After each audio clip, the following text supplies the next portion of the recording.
Hi everybody, welcome to our first Help Me Fix My Print stream. I'm here with Sean from 3D Print General, and today we're basically going to take a look at all your submissions and basically walk through what could be wrong with them and answer your questions too.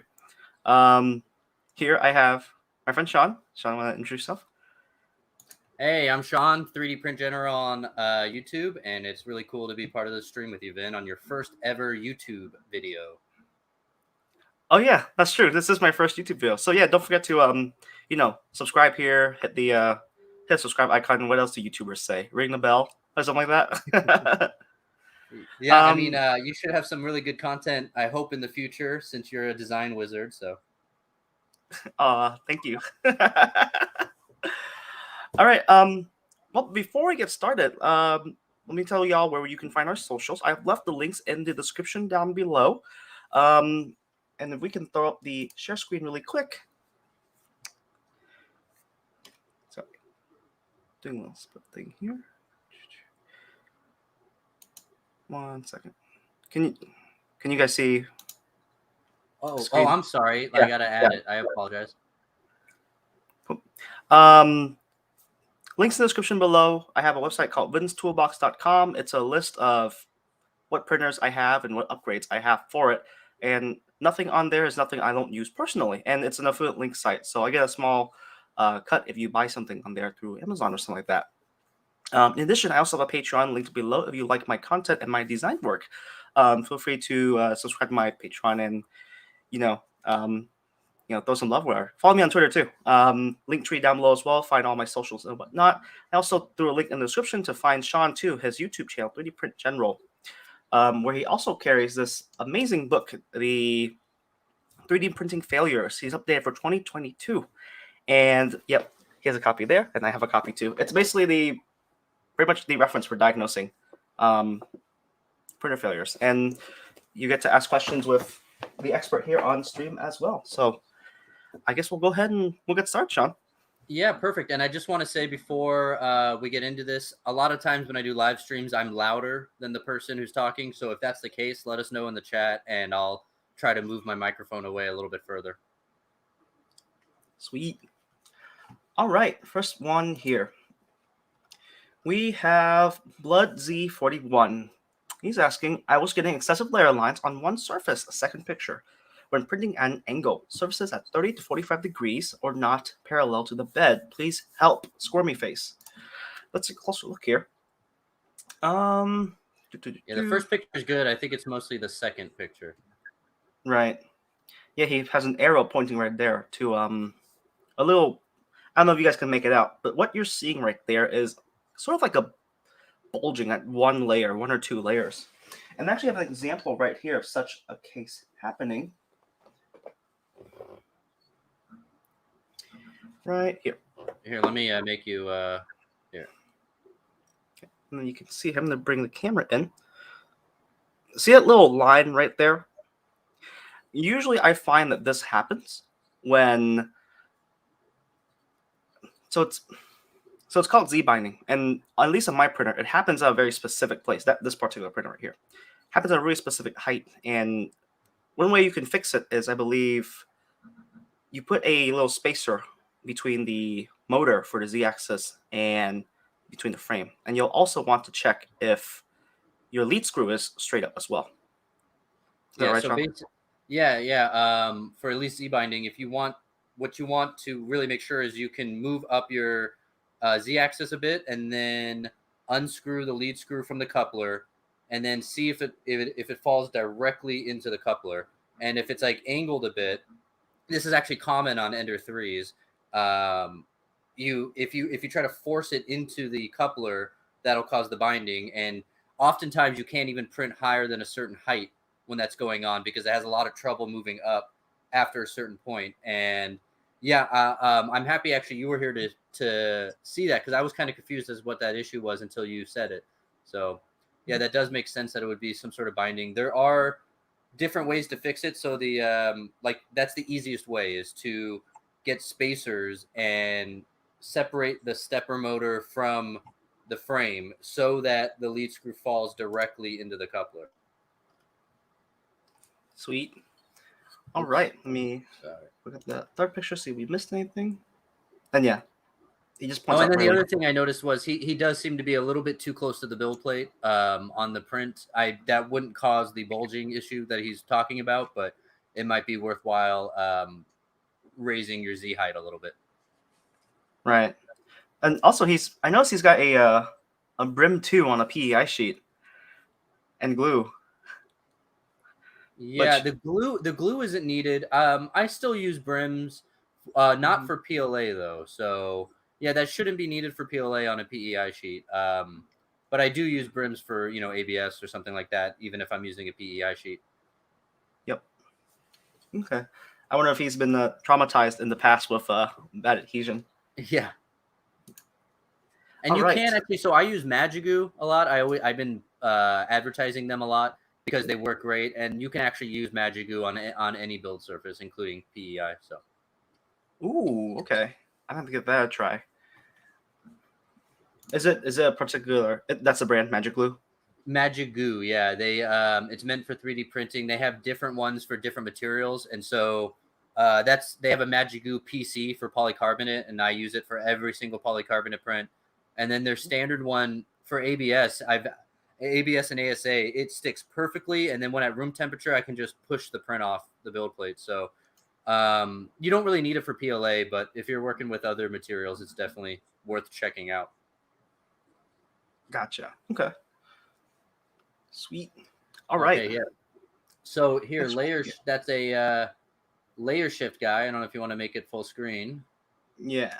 This is from Burger Man. Burger Man says, I hadn't planned on submitting anything, so I don't have any new pictures, only the ones I took by chance.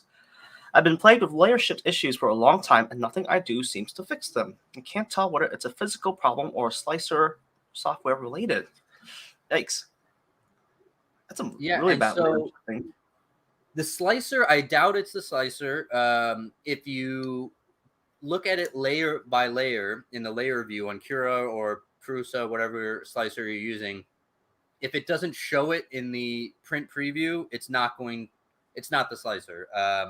You could have potentially a corrupted G-code file after slicing it, but if this is happening across multiple G-codes, that's unlikely to be the issue. This is more likely to be something mechanical on the printer itself. And so there's a few things that can cause this. The most common is an actual obstruction. So if your wires are not organized properly, and they might get in the way of either your X or Y axis moving, it might just at one moment of the print prevent your build plate from moving. The stepper will skip, and then the wires will get out of the way as it continues, and you'll have a layer shift. But what I think this might be, if this is the Y axis, the build plate moving back and forth, I don't know how these prints were oriented on the build plate, but if this is the Y axis, this used to happen to me a lot when the build plate is tightened too much on the bed corners. So if you tighten the bed corners really tight, the build plate will have a lot of difficulty smoothly moving. And you could check this by disabling the steppers on your printer and while it's not printing, and just try to move the build plate. And if you're getting a lot of resistance, then it's likely you tighten the corners too much, and that resistance will show itself. It might not even show itself, like he was saying. Sometimes prints come out okay, but if it's just too much resistance on one of these layers, your stepper will skip, and then you'll get a layer shift. This could also happen if you're using a printer like a Prusa or something with smooth rods, if they need to be lubricated, the rods. But I think this is an Ender 3. Yeah. So these use rollers. So if the rollers are tightened too tight under the frame, it may have extra friction trying to move those axes. So disable your stepper motors, try to move your axis, and if they require a little bit of effort to move them, they're sticking. And so it could be from the bed corners or the rollers or something like that. I hope this is probably a newer printer too. So I guess one more thing that I've checked for is if your printer's a little older, check and see if your wheels are like not flattened or worn on one side. Like if you move it and it sticks slightly at one spot, maybe your wheels might need replacing too. But But yeah, I'm with Sean on this one. It looks mechanical because it seems like it happens at a specific height. First two here, and then right here, these were roughly the same height. Let's see Oh, here. I guess I depend. I was thinking that they weren't the same height, just because I guess I don't know if he printed it in the way we're looking at it or not. Right. Or yeah. But either way, the build plate used to happen to me all the time. We used to print with these Lulzbot printers back in my old work, and I didn't realize for the longest time that the build plate was having a lot of resistance. And once I loosened all the bed corners and readjusted the Z height, the build plate moved a lot smoother in the Y-axis. Interesting. I guess one more thing to check for too is you have any pets as well. Sometimes they might touch your printer too. Yeah, Just so they yeah, any obstruction at all will cause that stepper to skip, and then you'll have a layer shift. Because they're not super powerful, these steppers. You can stop your print by just putting your finger in front of it. So Yep. Yeah. Okay. See here. Next one. Oh, same guy. Okay. More pictures here. Spicy Noodle 2. Spicy Noodle 2 says Ender 3v2 stock, custom firmware based off of the Gyrus UI. I'm trying to figure out how to get sharp corners of a calibration cube, which should fix the holes that seem to come off a little when not printed flat to the bed. I've tweaked speed, acceleration, linear advance, and nothing seems to make these corners sharp. They all seem to have this bulge, which makes a hole slightly larger than it should be. This also makes text on the X or Y plane have a bulge, as well as on the sides of the text. Let's take a look here at what he means. Ah, okay. He's talking about this little bulge on the side there. yes, so this one was probably the hardest one for me to properly diagnose when I was looking at these before we started the stream, just because a lot of the things I was going to suggest he seems to have already done.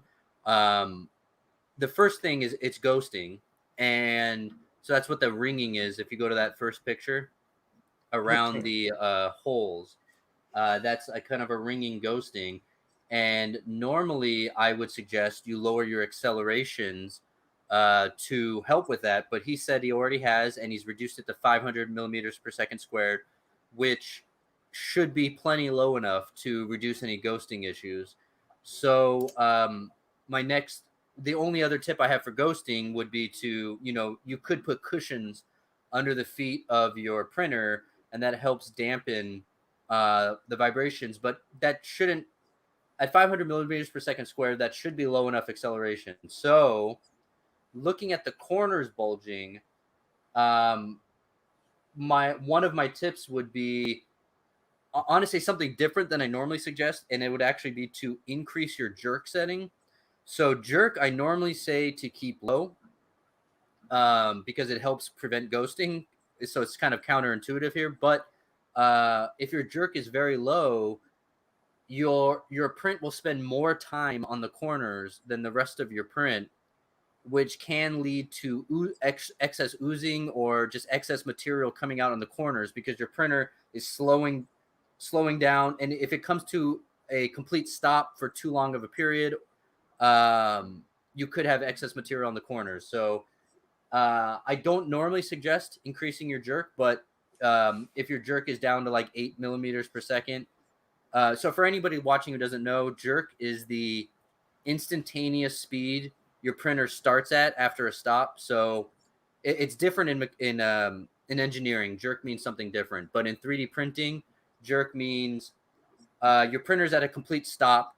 What is the instantaneous speed it starts at? So if you say your jerk is 20 millimeters per second, your printer will start from a complete stop at 20 millimeters per second, and then accelerate to its top speed. So I would suggest increasing your jerk up to about 20 millimeters per second if you're a lot lower than that. But like I was saying, this one is a little difficult for me to diagnose, if I'm not going to lie.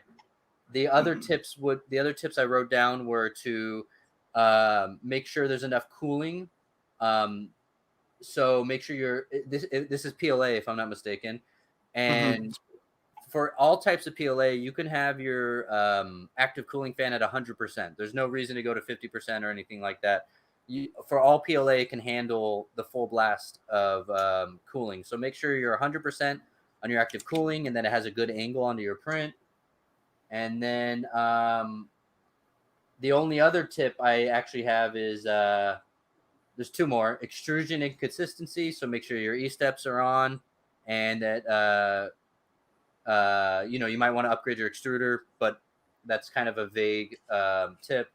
And then also make sure that there's no moisture in the material. So I don't know if this is happening across different material brands, but sometimes hard to diagnose problems are from a not so good spool. I don't know if you have any tips. That was kind of a lot of stuff. Bulging corners is not something I've had to deal with either. I guess the question that someone's going to pose is this: what's the difference between jerk and acceleration in the 3D printing context? So jerk is like instantaneous speed, which assumes that it just like snaps from a stop like that, right? But acceleration, I guess, is when you're starting off and the rate of which you can change speeds on the movement. Is that right? Yeah. So it starts. So if your jerk's 20 millimeters per second, your printer will start at 20 millimeters per second from a complete stop. So your printer isn't constantly at your top printing speed. It's got to slow down on corners and stops. And so it slows down to basically a stop, and then it starts at your jerk. So if your jerk is 20 millimeters per second, your stepper motors will instantly start at 20 millimeters per second. And then let's say your top speed is 60 millimeters per second. It'll use your acceleration number to go from 20 millimeters per second to 60 millimeters per second. Does that make sense? Yeah. Okay. And so if you actually have your jerk settings too high, so let's say you set your jerk to to your top speed, 60 millimeters per second, that's too fast, and you could actually experience constant layer shifts because your stepper can't quite get to that speed and may skip when trying to instantaneously start at that speed. Ooh, okay. So I actually have my jerk settings pretty low. I have it like between 8 and 12 millimeters per second just to be safe. But if you're having these problems with the corners bulging, it's just kind of I don't know if it would fix the problem. That's why I was kind of racking my brain on this one. But I'm just thinking that it may be spending too much time on the corners. Yeah. All right. Okay. Oh, JW Guppy asks, staying YouTube friendly, wink, why use PLA Plus instead of PETG when printing special kinds of frames? If I recall correctly, I don't know, I haven't worked in PETG. If I recall correctly, PETG has more flex than PLA Plus. Is that right, Sean? Yeah, well, there's just so many different types of PLA Plus, but and same with PETG. I've noticed that PETG is a bit easier to shatter, so impact resistance. So that's the whole thing. So PETG can vary drastically depending on the manufacturer. It's not a set formula that everybody uses. And so I've had PETG that will bend all the way before breaking. And then I've had PETG that just instantly shatters when I try to bend it. So there's no kind of common, everybody has the same PETG. But I've noticed that PETG is a little bit less shatter resistance or impact resistant. And then on top of all that, it's usually a little bit more expensive and a little bit more difficult to print because it has a lot more oozing. So if you print with PETG, it's almost impossible to avoid hairy prints or stringy prints. I mean, you either have a hairy print or you have holes in your print because you really can't avoid some oozing with PETG. Gotcha. Okay. It's also the accessibility factor too. If I could add on to, like Sean said, it's inexpensive and kind of everyone's able to get it. And it's so easy to start off your printer using PLA too, which is why the default is, hey, use PLA Plus. Yeah, and Freeman saying PET tends to explode when it fails. Yes, so that's like I said, every manufacturer's PETG is different. For instance, like I used eSun's PETG, and that stuff shattered so easily, and it's like regular PLA didn't shatter as much. So, but then I tried I think a brand was Fiberology. I haven't used it in a while, but that really bent. So I can't say universally all PETG shatters, but yeah, I would just feel safer with PLA Plus or PLA Pro, especially like Polymaker. They publish their technical data, and if you look at their Charpy impact resistance scale, PETG is lower than their PLA Plus or PLA Pro and Polymax PLA. So, and I feel like impact resistance is pretty important for what we're doing. Right. In addition to, one thing I've noticed is a lot of designers tend to recommend a particular brand of PLA Plus or PLA, and this is piggybacking on what Sean said. Everyone makes it differently. There's no set formula, and even like some brands like Inland / Esun, they have PLA Pro, PLA Tough, and then PLA Plus, which even I don't know what's like the particular difference between each. I have all three, and I'm like just testing each and just printing to see how they function basically. So usually when a designer or someone recommends a particular brand, they mean use this brand. In the early days of printing these special things, wink. If you asked, hey, can I use Sunlu brand for PLA Plus? Everyone will say, no, don't. No, it was objectively terrible.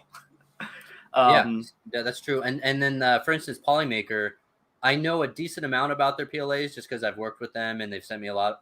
So their Polymax is really expensive, but it really has a lot of give. So it bends. So if you print a solid, a solid print, you're not going to be able to bend it, but it has a lot of give. So like you might be able to mush it or with a lot of pressure rather than, but it has a low tensile. So it's not really stiff and will give a lot before it breaks, which makes it actually very, very strong. But I think a lot of what we want is actually a little bit higher tensile strength. And so their PLA Pro, they tried to actually speaking with them, he developed PLA Pro for us, and it's meant to have a high tensile and high impact resistance. So it's very stiff, but still won't shatter if you throw it on the ground. And then which is kind of what Esun's PLA Plus is trying to do as well. Ooh, okay. That's a tidbit I didn't know. There's quite a few chat too. I don't know if you're reading these. It's hard for me to keep up. I am. Let's see here. 5265060 says, all my homies love Polymaker. Yeah, Polymaker's pretty cool. They're very let's say supportive of a lot of the, how do I say, not activities, but they love to send out a lot of their goodies for us to experiment and play with. Well, and talking with them, they just like seeing their material tested in unique ways. So they're not going to discriminate on how you're testing it. They just like seeing their material used in cool ways and like, oh, this material is able to handle this. It doesn't matter what the test is. They think it's cool regardless. Freeman says, usually test with Esun Overture. I'll be honest, I use Overture Pro, PLA Pro because it's usually pretty cheap. Yeah, it's true, pretty cheap. Polymaker has some differences other than PLA Pro Plus, but nothing worth changing miles over. Okay. PD Ralph says Protopasta Squad. Protopasta makes glittery stuff too. So if you are fortunate enough to live within a developed civilization, aka a Micro Center, you can get some rolls there too. And actually, while I'm talking about that, I think they are running a sale right now. I think either online or in stores for Inland. I haven't gone to look yet, but I saw it Reddit post a day or two ago. So I might go out and check tomorrow, actually.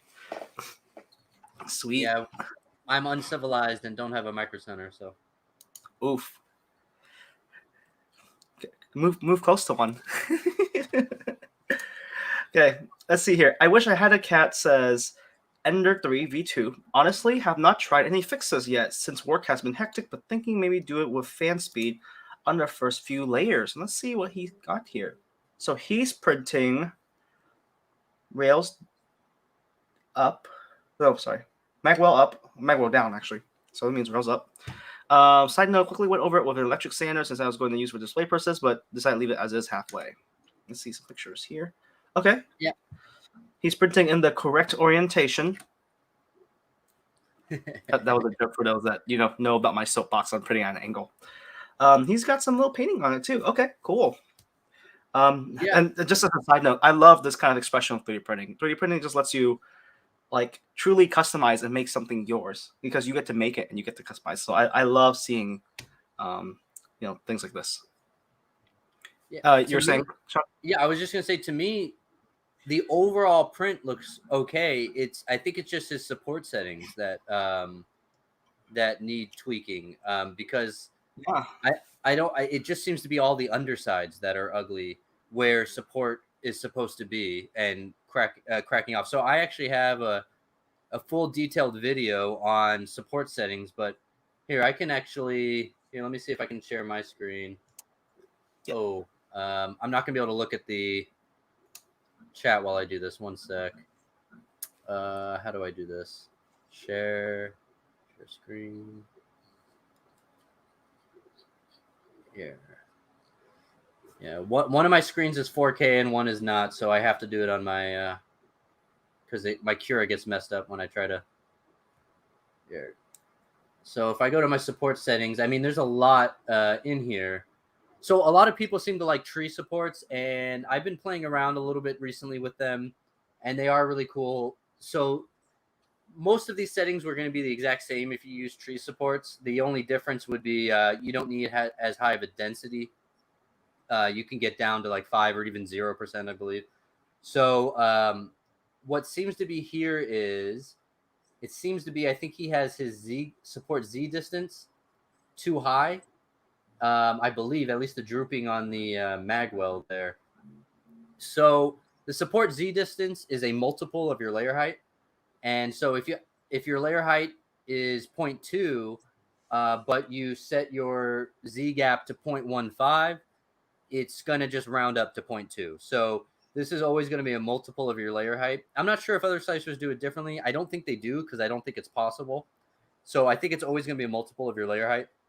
For me, I love printing at 0.2 millimeter layer heights, and I like my Z distance to be 0.2 millimeters. So that means the gap between the support and your underside of your print has a 1 layer gap where there's one layer where there's nothing being printed. And if I were to set this to 0.3, then my Cura will round up to 0.4, and that'll make it two layers where there's nothing being printed, and that's too much. It'll cause a droopy underside to the print. And if I set this to 0, it'll be fused together and it'll be impossible to remove the support material. So, but I also, one important thing I really like is the support interface. And I believe you can use that with tree supports as well. And support interface is just basically this really dense area underneath, in between your print and your support. It's basically just a way to save a bunch of material, so you can have your support density really low, but your support interface, you can have a higher density but not waste a bunch of material. So the support density, I actually have it 80 or 90%, and that means that if you look at it, it's a very dense, it's 90% infill basically, if you think of it that way. And then there's a 1 layer gap between the print and the support.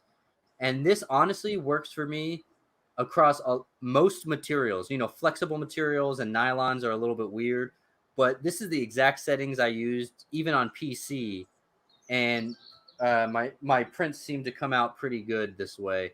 So I think his is just the support settings he needs, probably either a higher density or a lower Z gap. Here, let me Sweet. I don't know if you have other tips.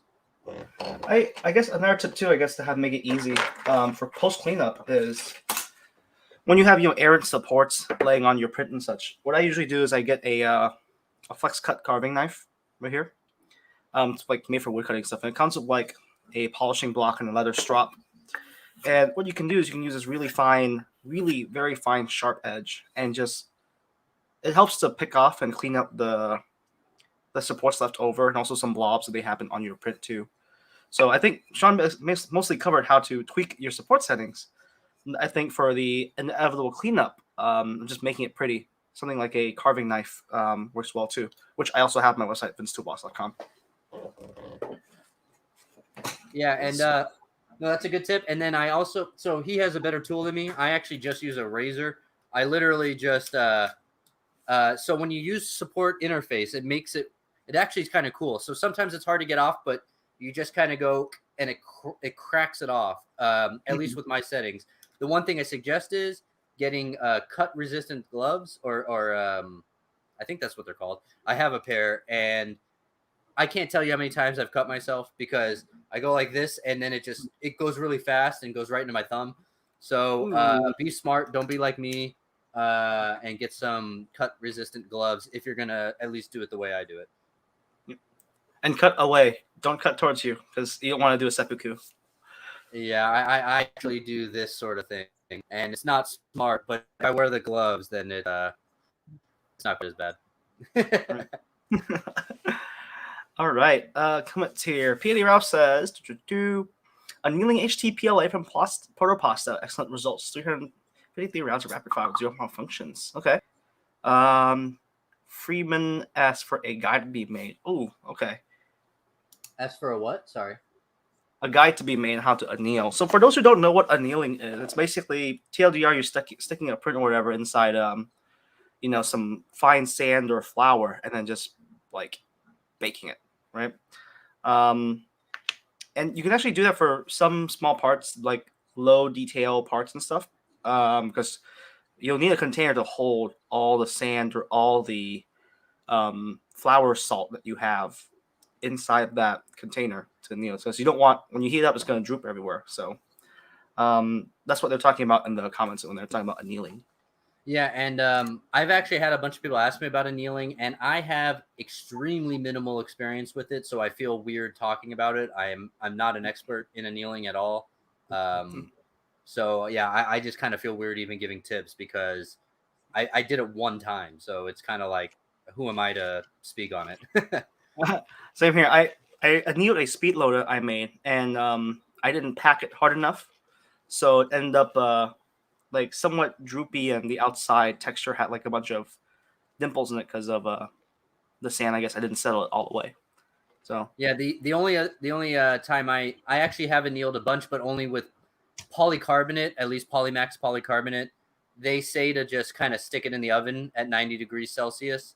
You don't need to use the sand. It's a different type of annealing. It's really not annealing. It's more just to, I guess, polycarbonate releases its stress very slowly. So if you print polycarbonate and then you just take it out of your heated chamber, it could crack within like a couple hours of you working with it because it releases its stress slowly. So if you put it in the oven right after you're done printing, it allows it to slowly release its stress so it doesn't crack, in a couple hours after you're done printing it.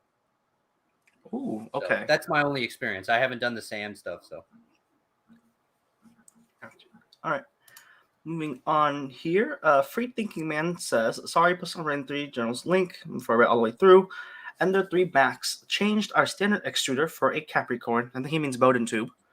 Can't tell the problem is missing layers and holes in print, zits and blobs on print, or veiny print. Haven't verified E-steps. I think he has another picture here, a close-up. Okay. Ooh, okay. So he's printing the stick pointing upwards. Seems like he got a little bit of binding here and some zits. I think that's just Z-seam. This Z-seam thing might be on random. Yeah. So, yeah. I mean, I can share my screen real quick, at least to show Kira. So one sec. So Z-seam alignment is right here under walls. This Z-seam alignment. So I have it, I think, for just about 100% of my prints set the sharpest corner. So basically, whenever your print starts a new layer, it has to start somewhere. And wherever you start that new layer, there's going to be a seam. A seam is almost, I mean, correct me in the chat if I'm wrong, but I believe a Z-seam is a seam is impossible to avoid. And it's best to put it on a corner of your print so it's not noticeable when you look at it. And so I always have mine set to sharpest corner. And then this hide seam, I'm a little confused as to what it does, but I have it on because I want to hide my seam. I'm assuming he has his set to random or shortest. And I honestly don't know why you would use either one of these. They make your print look a lot uglier. So this is most noticeable when you print a cylinder. If you just print a straight cylinder, it's going to be, I've had a lot of difficulty printing cylinders without showing a seam. And I would personally rather have that seam be in a straight line by choosing sharpest corner, because there is no corner on a seam. So it'll just look like a straight line going down your print. If you choose random, it'll look kind of like what you're looking at, but all over the cylinder.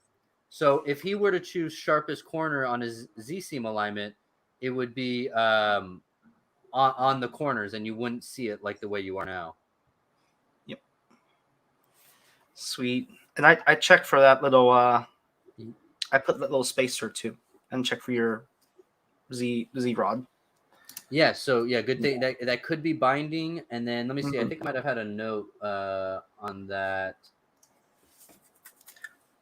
Oh, and then also there you go. I like the way you put on my book. That's awesome. Yeah, so, thanks for buying the book, dude. The other thing could be, I don't think I mentioned this on one of the other prints that it was worthwhile mentioning. You don't want to use a Z-hop on an inexpensive printer. So I only put this on my new book. I didn't even realize it was an issue until like the last few months. Z-hops are great if you have a really well-built printer, or you have a Delta printer, because it allows you to avoid hitting your print. But on these single lead screw Ender 3s, a Z-hop can actually add a lot of ugly artifacts, similar to the very bottom of his print where you just showed the little bulges. So make sure you turn your Z-hop off, and then you could just choose avoid printed parts and avoid supports while traveling, and that'll make it so your print doesn't get knocked off. It'll add time to your print, but it's worthwhile to avoid those bulges. Sweet. All right. So next one here, Femboy Firearms, and so this is a video. But it's a video of them holding a gun. So, we're not going to play it because YouTube is the big dumb, and they might even think a hand holding a gun is a hand holding a gun in the video, and they'll off the stream. So I don't want to get striked against a brand new channel. So I'll describe the issue in the video. What's going on with the gun is that I believe it's, if I recall correctly, it was binding / not sliding correctly. Sorry. And PD Ralph actually commented down here, and he says, "Stop being gentle with it. You're not supposed to slow release the slide." So he's right on that regard. Firearms are meant to, be more or less rough handled with, like racking it hard, making it go home, basically letting the parts set and settle in and stuff. Basically breaking it in kind of. So the issue, I guess, in this video was the barrel wasn't locking up tightly. I've seen this happen on like aftermarket parts where you can stack tolerances and such.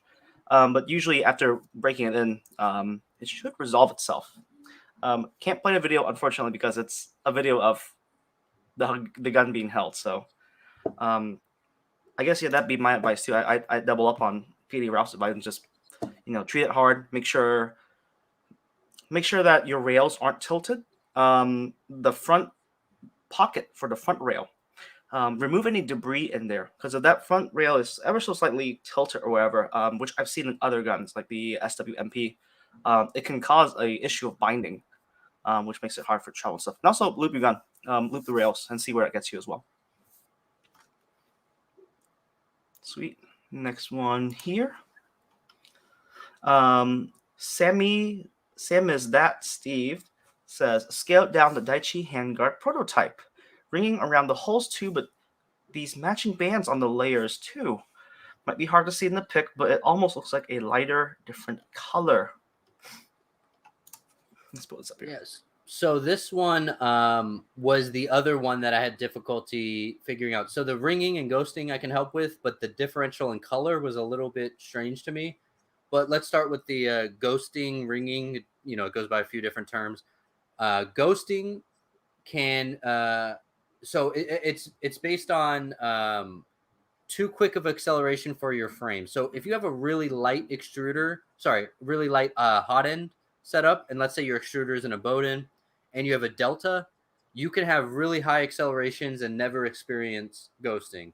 But if you're using, maybe a direct extruder on a basic printer like an Ender 3, you're going to have more troubles with ghosting because of the weight on the carriage and its inability to accelerate without dampening. So the number one suggestion when it comes to ringing, so that like the way the hole shows itself multiple times, like it's ghosting, is to reduce your accelerations. So especially on your outer shell wall. So ghosting, my acceleration speeds, it depends on the printer setup that I have. But if I have a really basic Ender 3, I actually have my accelerations all the way down to 500 millimeters per second squared, which is what the previous print he said he set his to, which was really why it was so difficult for me to give suggestions, because that's what I have mine set to. So 500 millimeters per second squared is a good starting point. If you don't get ghosting, you can increase from there. But that's the number one thing. And then the other thing, like I said, you could do to help prevent ghosting is to put little cushions under the feet of your printer. So some people like to suggest, screwing your printer down to the desk table.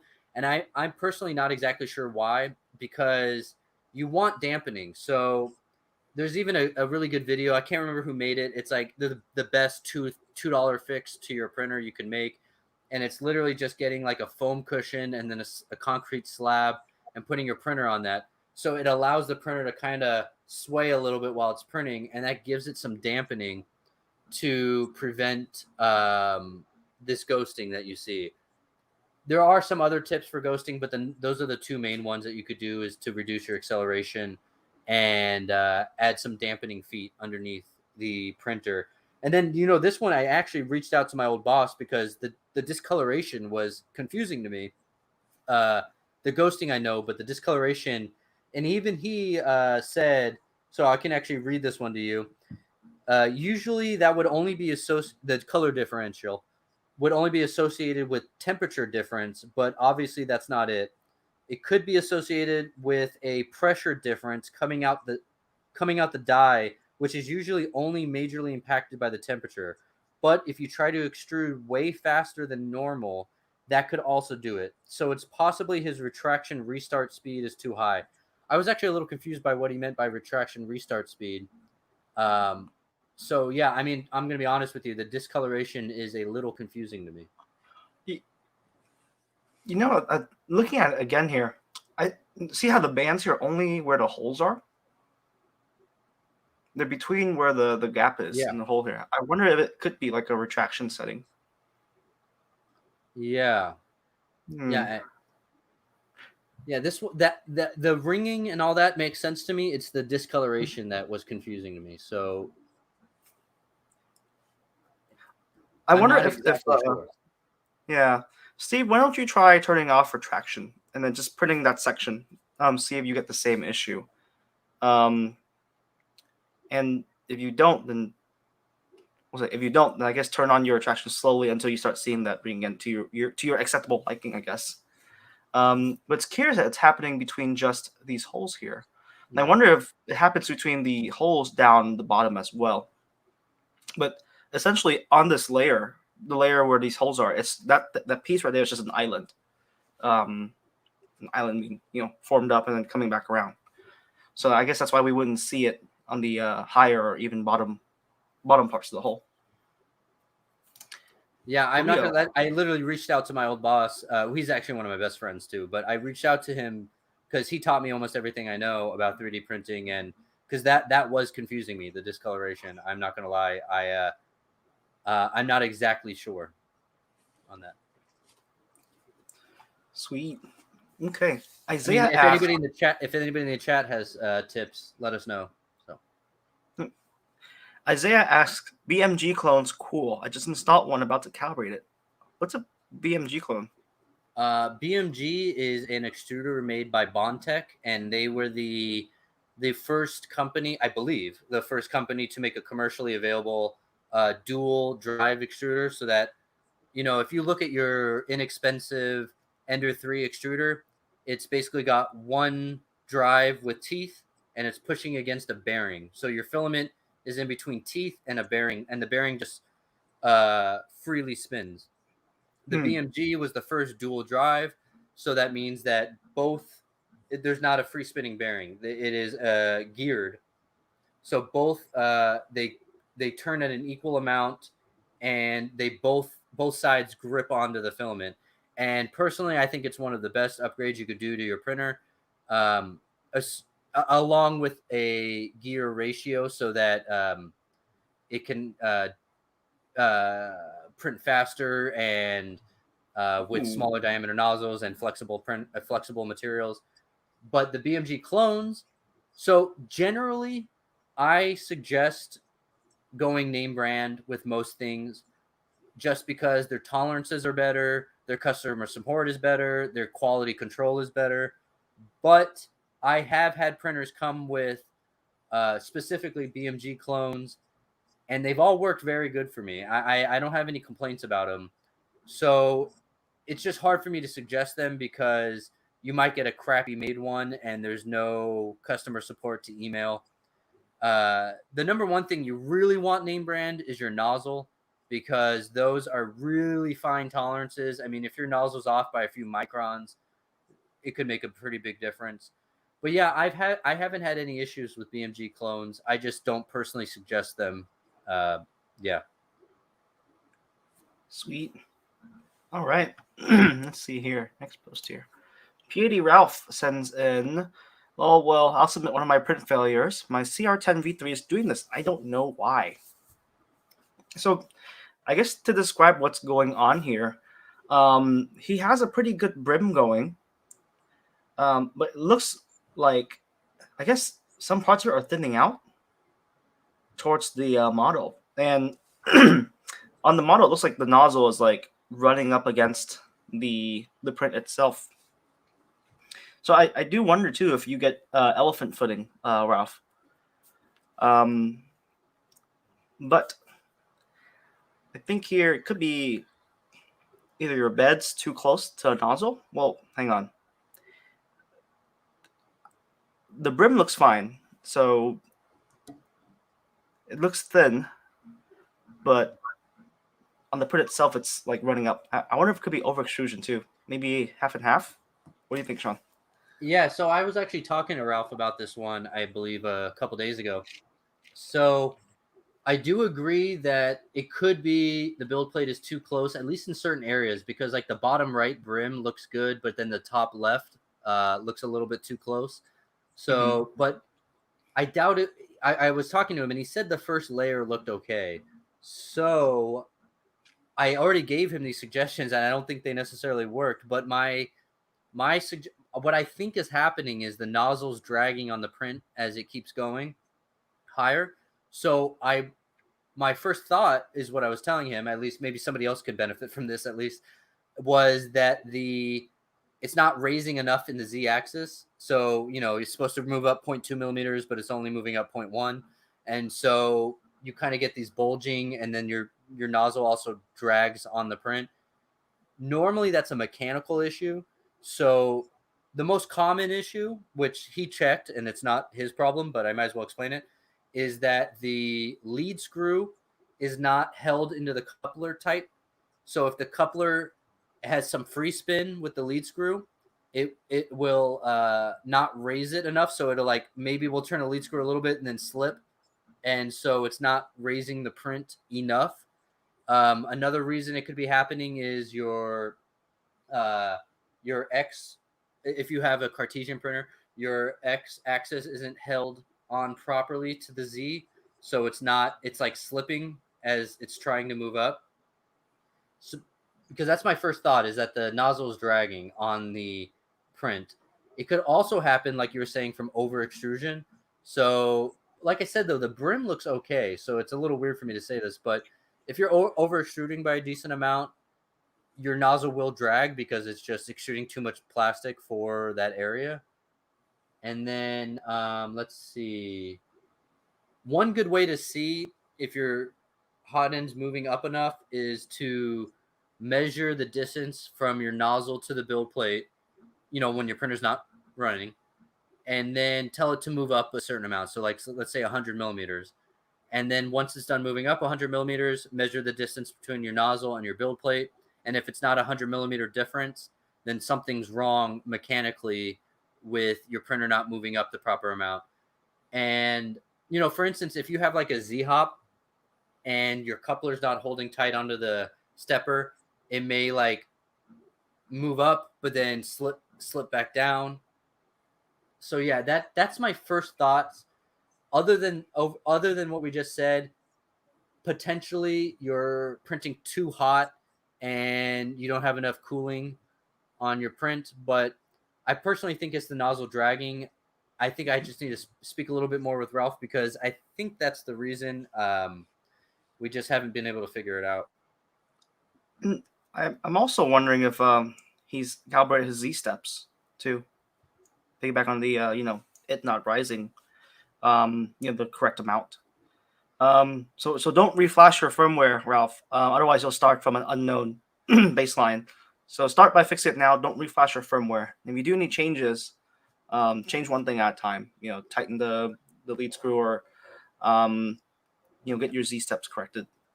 Yeah, and just on a note on that, if you ever were wondering, you could type an M503 command into your printer, and that will feed out your current settings. So you can it'll feed out your Z steps, your E steps, everything about your printer, and you could take a screenshot of it or copy and paste it.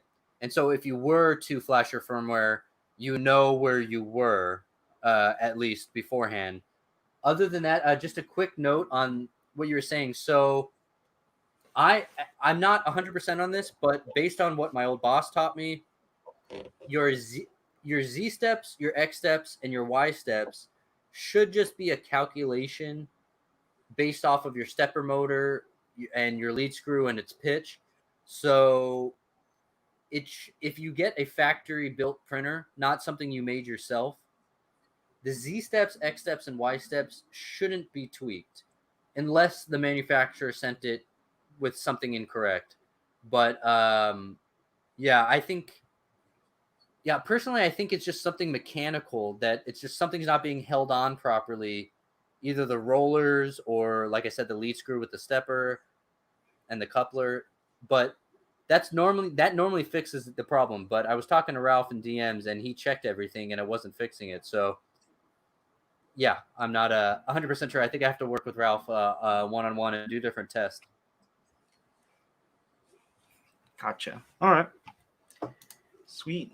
All right. Down to our last three. AG Cast here sends in this, but with no description or anything what printer or what filament he's using. So I actually know because I speak with him a decent amount. That's co-PA nylon. That is not PLA. That is a very, very, very strong material, but also very difficult to work with. So I do actually have a few tips for this. So this is separate from, this is co-PA nylon. It is a very unique material to work with. First of all, it's very hard to print angles with co-PA nylon because, so I spoke with Polymaker. That's made by Polymaker, this material. It is extremely strong. I could not break a little small tiny tab. I put my whole weight on it. I couldn't break it. It is a very strong material. But you're supposed to print it without an active cooling fan, which makes it very hard to print angles. Polymaker told me you can set your active cooling fan to up to 10% if you're having really difficulty with angles. So first of all is turn your active cooling fan on to 10%. Second is, for my test, it's very temperamental on its extrusion temperature. So PLA, you can get away with 205 degrees or 215 degrees, and you might not even notice a difference in your print quality. But co-PA, I mean, it was giving me different results if I printed at 250 versus 252. I mean, it was very temperamental on its extrusion temperature. So you might want to print a temp tower to see where it gives you the best quality. If I'm not mistaken, I printed mine. I have to double check to make sure, but I believe I printed mine at 200. I honed in at 252 degrees Celsius on the extrusion temperature, because if you just go like 4 degrees higher than that, it's going to give you really ugly results. And then other than that, so the active cooling fan at 10%, really try to hone in your extrusion temperature. And then other than that, it looks like he may need to bump up his retraction settings a bit. But yeah, I remember I've done a lot of tests with Copier nylon, and it was very temperamental, but when you get a successful print, it is crazy strong. So, I mean, and when you try to break it and you look and you finally do break it, the inside of the print doesn't look like it was 3D printed. I mean, the inside of the print it just looks like it was injection molded. It's a really cool material to work with if you can get it to print properly. Ooh, okay. Interesting. Then the retraction is probably all those zits and stuff like outside of it, right? Or printing too high of a temperature, or not enough cooling. So yeah, it could be any one of those three. Yeah, it's a tough material. I mean, maybe up the retraction, maybe increase your travel speed so it oozes a lot. So increase your travel speed so there's less time for it to ooze. Yeah, and like you see in that hole, I mean, you can't print so like if you print PLA plus, and I'm sure a lot of you know by printing the frames, you might want to even add support blocker for any holes, because PLA can print the hole without any issues. Copier nylon cannot. It will probably need support material in a hole. It's really bad with angles. But yeah, and then other tips for Copier nylon. He already knows this, but anybody who's looking into it, you need a hardened steel nozzle, and you'll need an all metal hot end, because your hot end might be able to do 252 degrees Celsius, but it's not going to be consistent unless it's hot all metal. So yeah, those are the main tips. But he's working with a unique material there, so You need an enclosure too, right? Since nylon. most nylons and that type of materials you do, but specifically Copier nylon, you're not supposed to use an enclosure. So Polymaker has their warp-free nylon. That's what it's like trademarked. So you can. I have a whole video with Nicholas talking about material science. Nylons are what's the word? Semi-crystalline. These are all very technical terms, and so semi-crystalline materials have an added warping issue where they crystallize so when you extrude, so I'm not going to explain this properly, so I don't even want to do it, but they crystallize on your build plate, which adds stress and compresses your part. Their Copier nylon has their warp-free technology, so it doesn't do that. I don't know how they do it, but no, you don't want an enclosure, and you actually print it with a fairly low build plate temperature. So no, this specific material, you want it open and yeah, with actually a little bit of ambient air. Interesting. Okay. I guess I have to give that a try. I got some hardened steel nozzles at home, so okay. Yeah, it's a very unique material. It's very different than a lot of materials that I've worked with. Gotcha. Okay, Freeman asks here, I got one. Is there a way to add more points of auto bed leveling to modern firmware without editing, compiling, and flashing my firmware again? Ooh, I don't think so, but I haven't explored much. Usually if I want to change between different types of bed leveling, so one of my Ender 3s have a firmware that has like I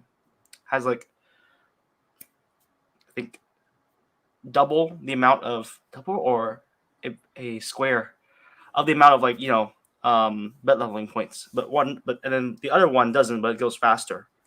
And then I've always had to flash my firmware to change between those things, so it might be just a flashing. Yeah, I might be wrong in this, but I don't believe, like chat, correct me if I'm wrong, I don't believe there's a G code command you can just send to change the amount of points. So I believe you have to change it in Marlin and flash your firmware. But I actually don't have a ton of experience with bed levelers. I actually don't use them that often. Ooh. I prefer I prefer looking at the first layer and just tweaking on the fly. Personally, I'm kind of a weirdo in that regard. Um, but from my understanding, I don't think there's just a simple G code command you can send. I had the same issue with the hot end maximum temperature. So if you switch from whenever I switch from a not all metal hot end to an all metal hot end, it can now reach a higher maximum temperature. There's not a G code command that you can just send. So if I want to increase my maximum temperature from 260 to 280 or 300, I have to flash the firmware. I believe Clipper, instead of Marlin, I haven't used it at all, but I've just got a lot of feedback from people on my videos. Clipper is a different firmware than Marlin, and Clipper has a lot more G code commands you can send. And I've been told that you can send like maximum hot end temperature through a simple G code command rather than having to flash your firmware. So I unfortunately think, Freeman, you do need to go into Marlin, compile, and upload it via Marlin. And that's really annoying if you have a printer that needs to be bootloaded or firmware is not my expertise, and it's always annoying whenever I have to go into Marlin. I'm in the camp of set it and forget it too. Flash once and be done with it. I will say that the newer Creality printers, the newer Creality boards, that let you load firmware from an SD card, I think those are a little nice in using the different jumper and bootloader and stuff. Especially the USB one. I end up getting one where you had to it doesn't work with, it's a knockoff board, so it didn't work with firmware that wasn't Chinese to talk to board and all this crazy stuff. So yeah, it's just the annoying thing is it's a bin file, so you can't really edit it. So you just basically take whatever Creality uploads. But if you have different settings you want, like I said, Marlin's not my expertise, but I think you still have to bootload it. I'm not sure in order to tweak individual settings in Marlin. Gotcha. Okay. Freeman says, I'm a weirdo myself. I think I'm going to set up a dev environment to edit and compile more and add maybe I'll make an Ansible playbook to do it. Ooh. That might not be a bad idea, like a CI/CD pipeline for with a web interface to set different settings to compile software. Yeah, compile firmware online.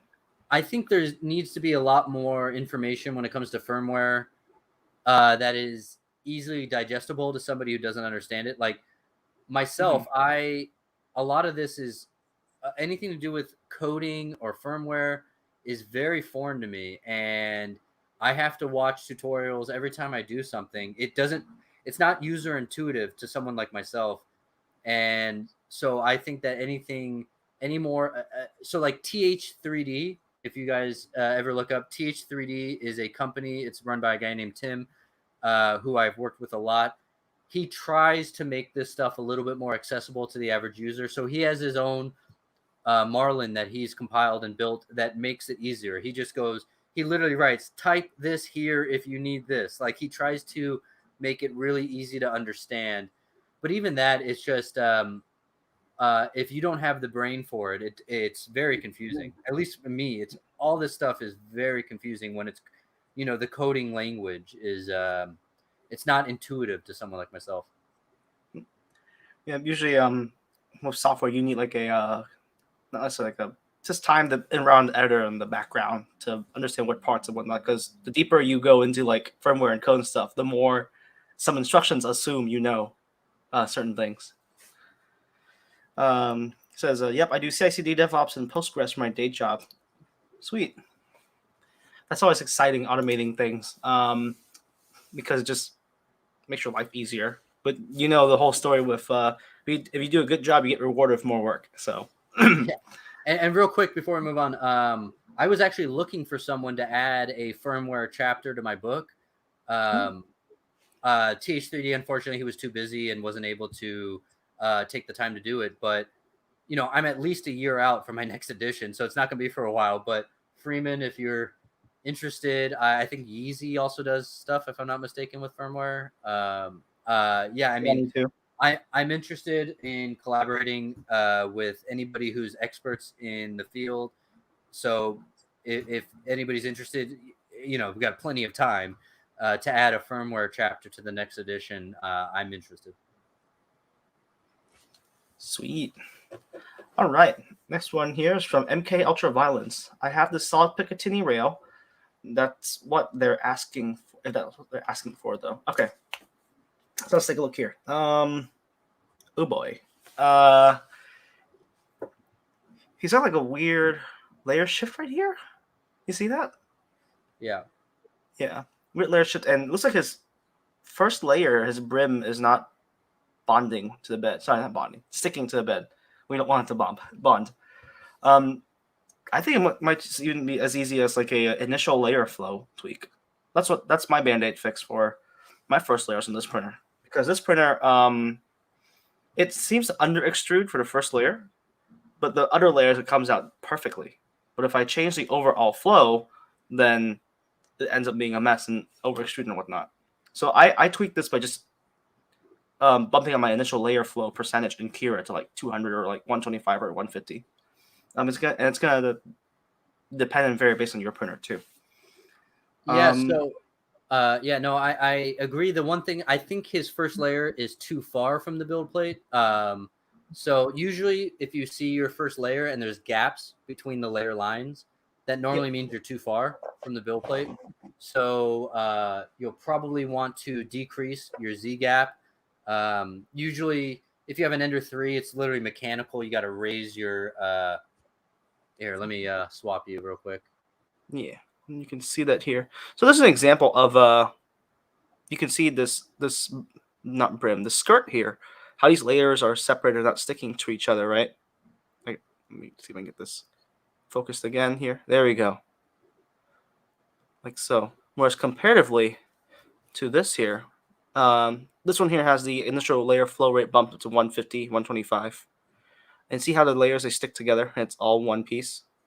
The lines stick together and it's all one piece. That's what changing your initial layer flow will do.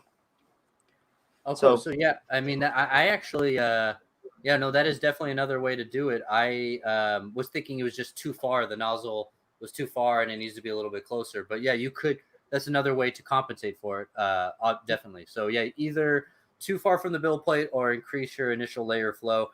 The one thing is, like, I personally prefer to just get that initial layer height right rather than tweaking the flow, just because you might get elephant foot if your first layer is too thick for the rest of the print.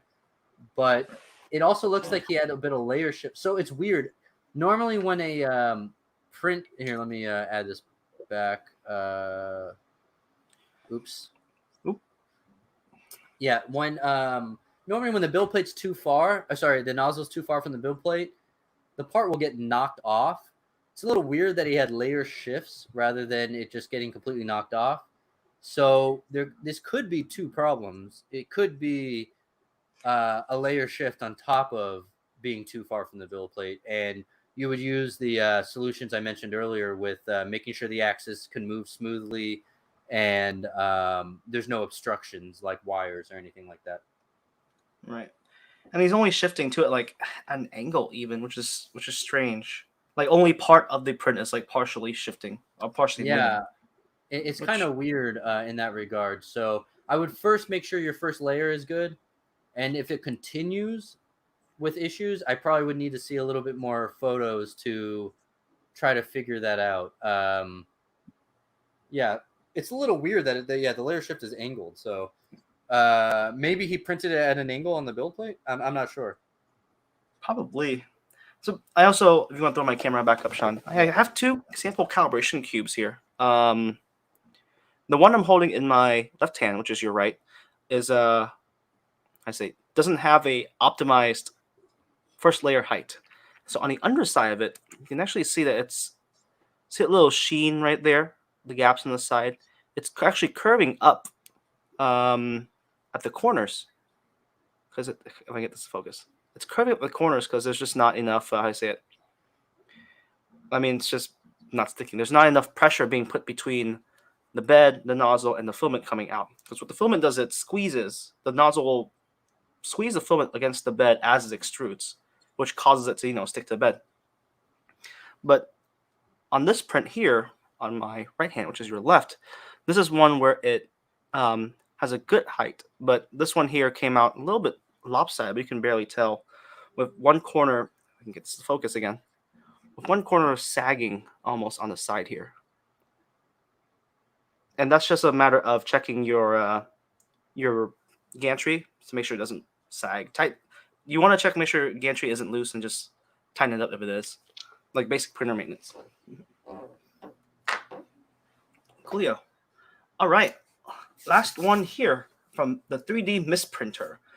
Here's an odd one for you, sliced in Kira Ender 3 Pro with direct drive, micro Swiss hot end, nozzle X PLA print. Right is before, left is after I replaced all palm wheels and added anti-backlash Z-nuts, checked belts, check frame, checked E-steps, still banding. So, he's definitely tried to fix and replace parts. And the left print does look better than the right. But usually I start with fixing one piece at a time. Although, and I guess in this guy's case, it must be more convenient just do it off the bat, all at once. I guess for banding, the only advice I got would be to put that little spacer between your motor and just make sure that rod is straight up. That's the same advice I can give for the others too. I do wonder, starting with all the direct drive and everything being swapped out, if it makes for a heavier, how do I say it? Yeah, what's the technical term for carriage? Yeah, a heavier carriage too, which might introduce smaller banding? Question mark. Yeah, and then like I was mentioning earlier, so I don't know if he's using it, but with Ender 3s, I remove my Z-hop. I get a lot of random bulging, similar to what you see in both prints, actually, when I use a Z-hop. So I would also say remove a Z-hop if he's using one. And then, he did a lot of great improvements. Those are good upgrades to do to a printer. I'm just trying to think. Z-hop. And then, maybe he's printing a little bit too high of a temperature. I'm not positive. And then the other thing would be, my most recent video is, PID tune your build plate. So I'm not sure. The Ender 3 Pro, do you know, does it come with a glass build plate or does it come with one of those thin magnetic plates? Do you know off the top of your head? Should come with a PEI sheet. So let me look it up real quick. Ender 3. The thin flexible plate, the magnetic one. If that's the case, I'm just Googling it real quick to make sure. He's in the chat right now. He says a lot of parts are replaced because it's almost 3 years old. Wow. Okay. Yeah. So if it does come with that really thin, I'm looking at it right now. It comes with that thin magnetic build plate. It comes same as the Ender 5. I personally noticed that. So it's hard to tell if you just look at your printer, but if you have it like connected to Octoprint or Repetier or something like that, if you're getting like 1 degree, this is what my most recent video was on. If your build plate is getting like 1 to 2 degree fluctuations, it's using bang bang instead of PID. Confusing. It's just how it controls the temperature, when to reduce the temperature and when to increase it. Now, PID tuning your build plate on something like the Ender 3 Pro will require boot loading and using Marlin and some complicated stuff. But one really easy solution to see if it fixes it first is to use a glass build plate, because the glass, first of all, doesn't expand and contract nearly as much on temperature differentials, and also has a bit more of a buffer for temperature fluctuations. So it's really weird. This was something that confused me, and that's why I made a recent video on it. But if you have a thin build plate and you're having like 2 degree temperature fluctuations, it actually contracts and expands the build plate so much so that it actually brings the print a little bit closer and a little bit further from the build plate, so that you get bulges like this. So that here, let me actually bring up one of my recent video. Let me see. Just give me 1 second. I have a before and after at the very beginning. So what happened was I got what's called a PEX build plate, which is really nice and a really nice magnetic build plate from Wham Bam that they sent to me. And right when I changed to using it, my print started getting ugly, and I was so confused because all I did was change my build plate. And it was because of that. So I PID tuned my build plate so that it held the temperature properly, and it fixed everything. So here, real quick, let me switch to here and share my screen. So if you see right here, this is the beginning of my video. Here on the left is without PID tuning my build plate, and on the right is PID tuning my build plate. So this is all just based on the temperature fluctuations of the build plate. On the left, my build plate changed between like 59 and 61 when I set it to 60. So that 2-degree fluctuation caused what you see on the left. And I never noticed it before because I was using a glass build plate before. So you can either PID tune your build plate or use a glass build plate, and it will look more like the print on the right. And it's a really weird thing, but it's worth mentioning just because it may be causing something similar to what we were seeing on this print. But yeah, sorry, that was a long explanation. But Interesting. Okay. I didn't know that just a little bit of fluctuation can like raise the print up and down ever so so here, slightly. actually, 3D Misprinter is in the chat, so we can read what he says. So he doesn't have a Z-hop on, and he's PID tuned the build plate. Okay, there you go. Cool. And so forgot to tune my last. Okay, so there's 2 big suggestions that I had right there, and I probably should have been paying attention to the chat. So yeah, I mean, if that's the case, then I don't know. I mean, maybe lower your temperature a little bit. Maybe make sure your active cooling fan is blowing directly onto the print. That's a little tough then, because my 2 biggest suggestions there you seem to have already done. Right. I do wonder too if well, hang on. The Z rod doesn't wear out, does it? The rod itself. No, I mean, you do need to lube it if you've been going for a really long time, but yeah, I mean, it doesn't hurt. I mean, if you touch the lead screw with your hand and it feels dry, you should lube it. Yeah. Could it be the acceleration or jerk? I don't think that would be causing it, to be honest with you, because acceleration and jerk is a little bit more like ghosting. I mean, it doesn't hurt. You could reduce them and see if it helps if you have them set really high. But no, you just really confused me there because my solutions you already did. So let me think. I don't know. Maybe reduce your temperature a bit. Make sure the active cooling fan is blowing strong onto your print. Have you printed and this is a question for 3D Misprint. Have you printed a custom little like blower nozzle? A blower, like, how do you say it? What it's called? That little piece that sits below the fan. Where you can like a fan duct? Yeah, fan duct. Yeah. Have you print like a specific duct that really puts the air right below the nozzle? Or are you still using the one that's like wide open the wide open duct? Yeah, I'm trying to think. I mean, other than that, I mean, it might be over extruding a little bit. He said he's checked his E-steps, I believe. Yeah, he said he checked the E-steps. Interesting. Let me think. Spacer? You have a spacer under it? Yeah, maybe. Yeah, maybe make sure. Maybe unscrew your lead screw from the coupler and see if it's falling directly straight into the coupler, and if it's not, then you'll need to add a spacer or do other tweaks that you can do to make sure it's lining straight into the coupler. I'm trying to think. This is peculiar.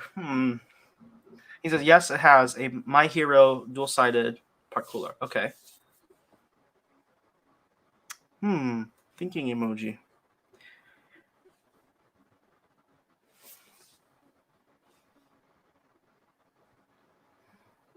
I don't know. I may have to. I don't know if I could come with this on the spot. I may have you DM me on. But I know that doesn't help everybody else. But I may have you DM me on Twitter, and we'll try to figure out other solutions because it's hard for me to think of something on the spot right now. I mean, other than trying other materials, but I mean other spools. I'm sorry. Yeah, I'm sorry. I don't have a perfect answer right now. The spring-loaded anti-backlash nut thing I just added to a lead screw. Okay. Yeah, no, those are great. Those are great additions. The spring-loaded anti-backlash nuts. That prevents it from falling back onto the print. Ooh, okay. And it's just banding on like just one side too, I wonder, or like both sides, or like all the sides. Because it could be a sagging gantry if it's that old? Question mark. Yeah. Yeah. Yeah, I'm gonna have a little trouble coming up with something on the spot. So 3D Misprinter, send me a DM and we'll try to figure this one out. I'm sorry because I thought I had the solutions and told me you already did them all. So yeah, well, that was a good one. A pretty challenging one here. And there's actually one more. I don't know if you saw from AG Cast. I did not. You want to send me the link? Yeah, let me find it. Just give me 1 sec here. Okay. Uh-oh. Can't find it now. Ooh. He had holes in his print. Let me see. Bruh. Oh, my computer is lagging very bad right now. So let me see if I can fish for it on my side. And it looks like there might have even been a couple more sent since we started the stream, but that's up to you. Let me see. All right, let me see here. Come on this tweet. I can share my screen because I copied a picture of it, but I'm trying to find it on Twitter. Gotcha. I'm looking for it too.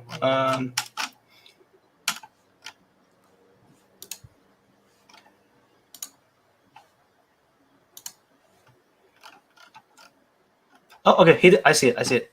He says, "Help me remove these weird gaps." All right.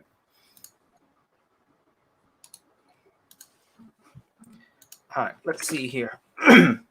This is a. Come on. This is a Saint Michael statue on an Inspiron 530S. Oh, okay. Yeah, I see what he means here. So I see these little gaps along the wings and the base here. I think that looks like intermittent under extrusion. Very intermittent. So I personally, so first of all, it looks like it might be once every layer, and that would be from coasting. So there's a setting here. Let me show real quick on my screen. There's a wait. Am I casting the right thing? Okay, I am. Sorry. Yeah. So if you go down to experimental here, it's not an experimental and other slicers. So, but coasting right here, it's great if you're using a Bowden printer, and especially for flexible materials. But basically, like it says, it replaces the very last part of an extrusion path with a travel path, so that the amount you're oozing takes up that last part of a travel path. But if you have a direct extruder or you're printing in a really hard plastic, it can cause holes in your print. So like here, I'll type. You can actually literally see it in the preview. Of course, my computer is very, very slow right now, so just give it a second.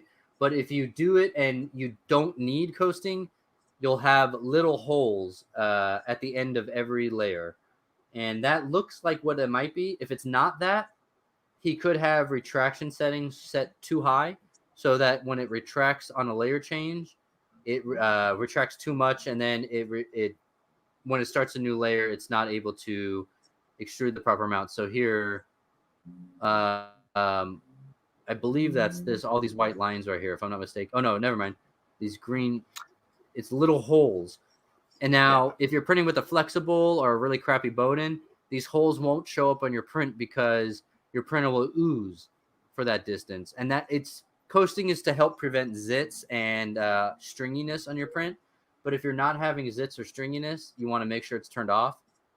So that's my first guess. And then my second guess would be retraction settings are set too high. Sweet. That looks like a scanned sculpture too, as a side note. See, not a whole lot of definition on the model itself, but it looks pretty cool. Sweet. We got one last one here that someone just sent in. Cool. Sweet. Broken Bullets. Broken Bullet says PLA plus my supports practically get welded in. Ooh. And I think this is just your interface, support interface distance, or the gap, rather. That would be my guess as well. So a lot of, like I was saying kind of earlier, but a lot of times people will have a different, like I said, that Z gap is correspondent to your layer height. So if you have your layer height set to, let's say you're using 0.3 millimeter layer height, or sorry, let me think about this. Let's say you're using 0.1 millimeter layer heights and you have your gap to 0.1 millimeters. That's going to be probably too close to be able to easily remove those supports. I was covering this a bit earlier, but that would be my first guess is normally it's the Z gap. It's too close. So if you, like I said, if you have 0 set for your Z gap, it's just basically part of your print, and you're not going to be able to remove your support structures. It's because there is no gap at all between your supports and the underside of your print. So they will be impossible to remove. That's my first guess. If that's not the case, then I might need a little bit more details on his specific support settings to be able to help a little bit further. But here, I'll share my screen one more time to show my support settings for anybody if they want to copy. Because like I said, this is kind of what I use universally for almost every material type. Every material works a little bit different. So like I said, I use this polycarbonate, but supports are harder to remove with polycarbonate with these settings than PLA, but I do eventually get them off. So every material is a little different. Flexible, this is probably going to be very hard to remove. But if you're using PLA, ABS, any hard plastic, these settings should work pretty well, assuming you have a 0.2 millimeter layer height, because like I said, this Z distance is reliant on your layer height. So and then right here, question... I usually set this to 0.8 just so people seeing. Sometimes I set this to, this is a multiple of your nozzle diameter, the XY distance. Gotcha. So question for you, Sean. The support interface, that whole grid, right? Is that counted as the actual gap, or is that below where the gap actually begins for the support before it meets the model itself? Yeah, so it's really just here, I'll slice again. It's really just if you had support interface turned off, but you had your support density set to 90%, you would get the exact same result. It's basically just so that you don't waste a bunch of material. It kind of works like a raft in between your the underside of your print and your support. Sorry, I'm just waiting for my very slow computer right now to catch up. But basically, yeah, it doesn't do any. So right here I have the support interface thickness to 1 millimeter. So if I have 0.2 millimeter layer heights, that means I'm going to have 5 layers of support interface laid down. So I'll have 5 layers of 90% support density laid down between the underside of my print and the support. So yeah, I don't know if that answers the question or not, but it's basically just it allows you to have a dense support structure without wasting a bunch of material by increasing your support density. And I'm sorry, my slicer is very slow right now. Gotcha. Okay. Here, right here. So I'll zoom in. It's just about done. Yeah, this whenever I live stream, my computer just has a lot of trouble. Yeah, so I mean, like I said, so if you were to, it's just this gap. So this means that I have 1 millimeter of. Let me see if I have something flat in here. So here, something flat right here. So if you could see, I have 1 millimeter or 5 layers. 1, 2, 3, 4, 5. 5 layers of support density of support interface here, and this support interface is 90%. So yeah, it's the same thing as if you set your support density to 90%, but just prevents you from having to waste a bunch of material. Interesting. Okay. And you can use it with tree supports as well, I'm pretty sure. And like I said, I don't have a ton of experience with tree support, but it should be very similar to what I'm doing here, but you'll save even more material. Interesting. Okay. Sweet. Okay, so I guess that's it for all our submissions here. I guess anyone wants to fire any questions in the chat. I guess now's the time to do so.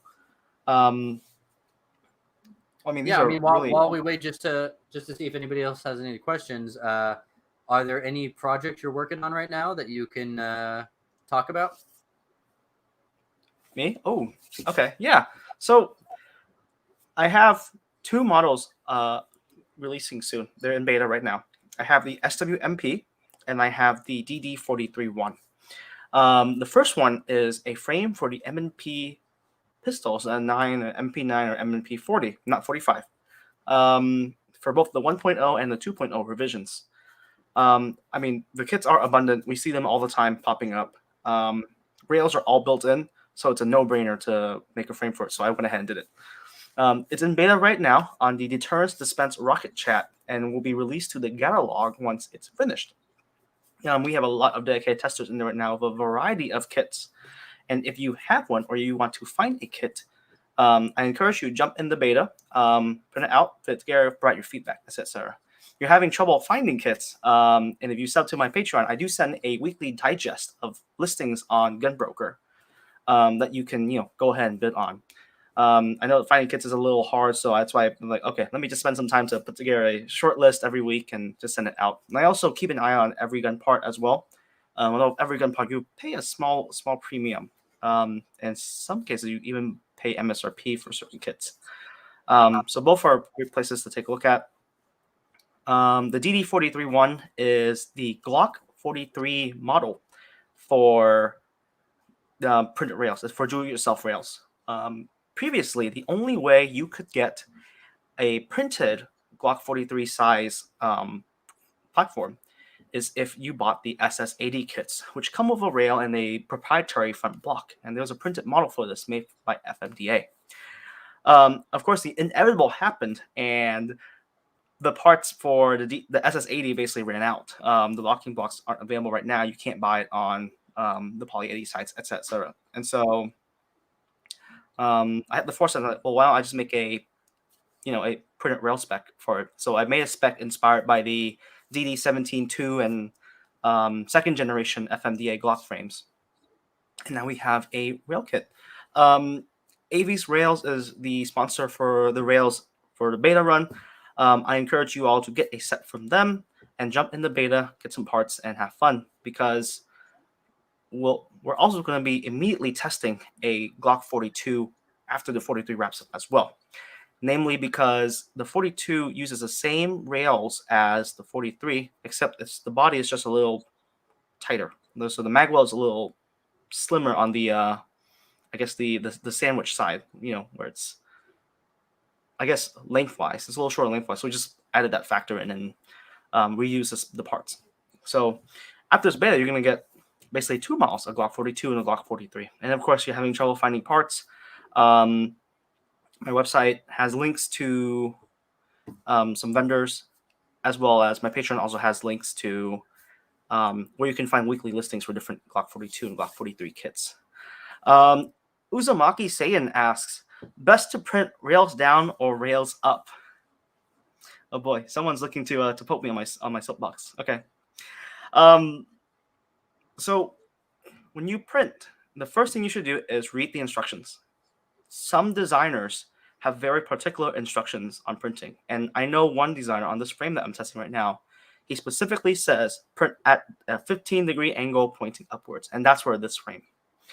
Generally speaking, however, what you should do, what I recommend for printing is, if I want a fine outside and I already have a dialed and tuned in printer, I'm going to print upside down. So that means the rail's facing the frame. If you're brand new to printing, your printer isn't tuned, print standing up. So it means magwell touching the bed. Never print at an angle, because then you start messing with the length of, the length of surface area for the layers to bond on. And we've actually seen this with a DD43 where the tester decided to conserve filament and printed the gun at an angle. So instead of printing parallel like this, they print it like that, with the magwell and the tip touching the bed.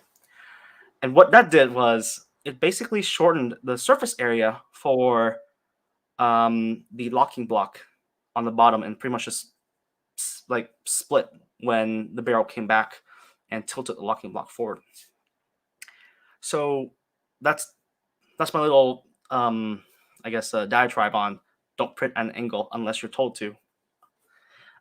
Let's see Well, here. when it comes to, if you're just printing a normal DD17 or does it matter rails up or rails down, do you think? Or is it just you prefer rails up just because you want to make sure the internals are nice and clean? Or yes, if your printer is not optimized with support settings and such, you want your insides, your pockets to be very nice and on point. And that's why you print standing up. Cool. We got a couple other comments here. Let's see here. Freeman says working on some 1911 frames, getting a Taurus G2S frame prepared for beta. Okay, nice. Machine Bucket says, are the MMP frames compatible version 1, version 2? They're compatible with both. But it's only MMP 9 and 40. And if somehow you have a 357, I think that should work too, since it's the same as the 9 and 40, but not the 45. 45, we'll have to do some tweaking after the fact. Just accommodate the larger magazine size. And is that the shield that he's talking about? This isn't the shield. This is the full, like, intermediate MMP 9 frame. It's different from MMP 9 shield. Okay. Which, by the way, you should never pay $400 for an MMP 9 shield parts kit. Just a heads up. That's utterly insane. Yeah, I know. I got one, so yeah, I get it. Seems like nozzle size will mess with most designs. 0.6 millimeter doesn't really seem supported. Okay, so that's actually a good point. So Sean, question for you. Back when I was testing the Daichi upper receiver, right? If I printed on a 1.0 nozzle, the model height wise would be overshot by like a whole like centimeter. But if I change my nozzle back to a 0.4, it ends up being the right dimensions. And so this happened with my Daichi, and it happened with my SIG 522 as well.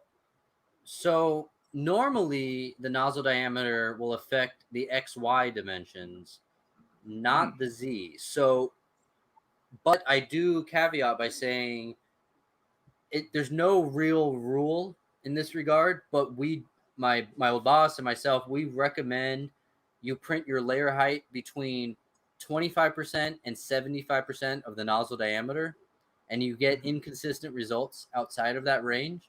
So if you're using a 1 millimeter diameter nozzle, you shouldn't print lower than 0.25 millimeter layer heights.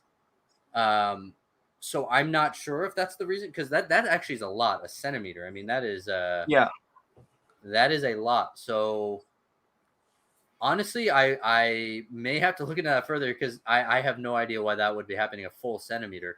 But yeah, you normally want larger layer heights with larger nozzle diameters, which means less detail. Normally, though, what was the question though? The with most designs. So you said I actually print a lot of my parts with a 0.6 millimeter diameter nozzle. So in the XY dimension, normally we say you can get it honed in better than this, but normally we say your tolerances will be half the nozzle diameter in the XY direction. So if you're using a 0.6 millimeter diameter nozzle, you'll have 0.3 millimeter tolerances, which means that that's actually fairly large for stuff that has to be really precise. So I don't know. I actually like using a 0.6 millimeter diameter nozzle. That is very odd, though, the Z direction. I don't have an answer off the top of my head because, yeah. I That's, mean, that's strange, were right? your layer heights, like, your layer heights weren't crazy, right? No, it just, I mean, the holes were, I guess, the right dimension. The rear fit fine when I put it on my 522, but the front, the dimension was just completely overshot, which it didn't make sense. But when I changed back to a printer, oh, sorry, I changed back to a 0.4 nozzle and printed it out, it came out exactly perfect how I modeled it. Yeah. Yeah, I still have it. I usually think of issues with larger diameter nozzles with the XY dimension, but Z, that is very odd because your Z should be moving up whatever you tell your printer to move up. I can't think of a reason for that off the top of my head. Because a centimeter, I mean, that's a lot. What? That's a lot. 10 millimeters off. I mean, that's Mm-hmm. yeah. I don't have a solution for that. Yeah. I have a broken print, so I can probably show you IRL one day just to see. Yeah, especially. I mean, I would have to think it's something to do with slicer settings you changed. I don't know because Z is just how much your printer is moving up, and there's no reason it would move up a whole extra centimeter. You know what I'm saying? I wonder if would flow affect that? Like not enough height moving up and a lot more flow, so it forces the gantry up. Yeah, I would think that would be more exploding it outward. I don't know. Yeah. Yeah, I can't think of why a nozzle change would affect the Z. Like I said, so like I mean, your line width, is correlated to your nozzle diameter, but that's all XY dimensional stuff. So like text on the side of a print won't come out as clear with a larger diameter nozzle, but the height of the print, it should be based on your layer height. So like the tolerances should be based off your layer height. So yeah, I mean, if you had a 1 millimeter layer height, then you might be off by 1 millimeter. But 10 millimeters, yeah, I mean that's a lot. I'm not sure. Okay. Interesting. Let's see here. Machine Bucket asks, this is for the M&P, full size, not pro frame. For either the pro frame, the pro slide, the long slide, you mean, will fit on the regular length, the regular frame. It's just going to be protruding out a little bit. That's all. BM asks, would you recommend printing slower to stop corner ballooning or using linear advance? Ooh, that sounds like a Sean question. Yeah, and I should know more about linear advance because it's been around for a while. I've watched videos on it. I have not personally used it, which I know I should, and I am outing myself here as somebody who has not tested something he probably should have. So I do know linear advance probably makes a bigger difference when it comes to corner bulging. The reason I didn't even talk about it was with the person who had corner bulging. They said that they were using linear advance, so I didn't even mention it. But linear advance does help with corner bulging, and I don't know. I just feel odd talking about topics that I'm not experienced in. So it's worth watching maybe other creators talk about linear advance and try to implement it on yours if you are having corner bulging, because that is one of the solutions for corner bulging. It's just I didn't say it in the previous solution because he said he was already using it. So I think that has more of an effect than slowing down the corners. I would just, yeah, I don't know. I would probably suggest watching somebody else who has more experience with linear advance than myself. Gotcha. Okie dokes. And then real Sweet, quick, I guess. I'll tell what I'm working on. I actually have 4 different frames that I'm working on right now. So I have the Invader PDW by Digital Nimbus, and I actually am printing. I printed Chairman Wan's remix, so I have that all. That's ready to go, ready to shoot. And then I have the 3011, which I'm just waiting on parts, and I have the Harlot, which I know you're making as well. I don't know if you want to show it on. Yeah. Just taking a distance. shake the parts that I'm not actually holding it. There's my little parts tray. Yeah. And it's just So parts. YouTube. If you wanna, I'm making, Yeah. so I'm making some Again? harlots as well. Those are pretty cool. They're the Abe Lincoln Busters. And I have also, what else am I working on? I have a whole nother FGC9 that I'm building just because I got all the parts already. And so that one I actually printed all in polycarbonate. So I will have a polycarbonate FGC9.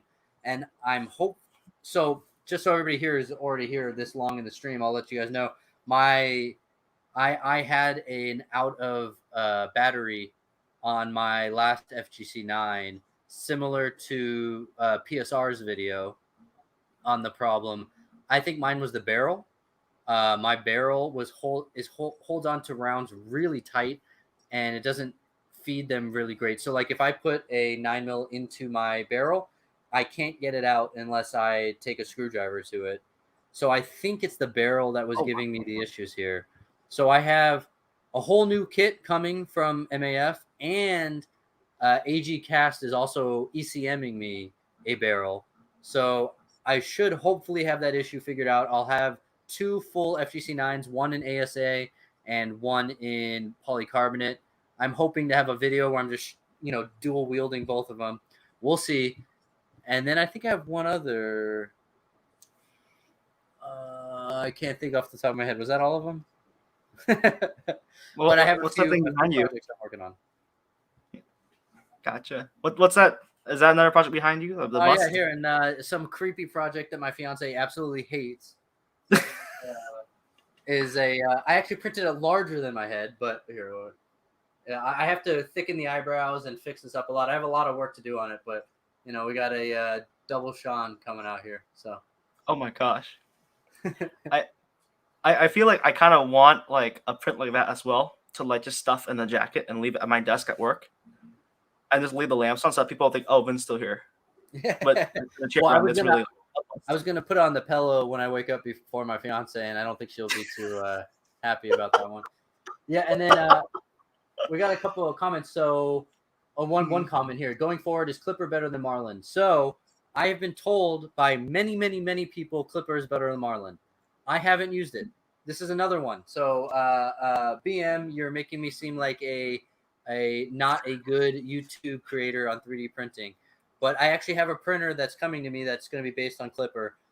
From my understanding, creators like Clipper more. You're supposed to be able to print faster with it, send more G-code commands with it.